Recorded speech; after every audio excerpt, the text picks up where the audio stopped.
Ever feel like you're studying for hours but not actually learning anything? Try active studying.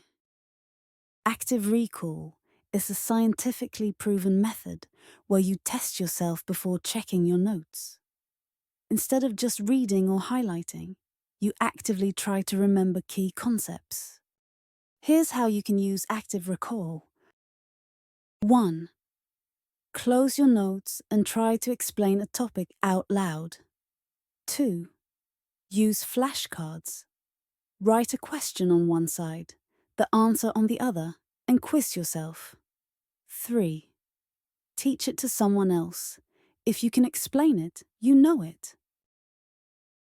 These techniques make your brain work for the answer, reinforcing your memory and making studying more effective. Studies show that students who use active recall perform significantly better on exams than those who just reread notes.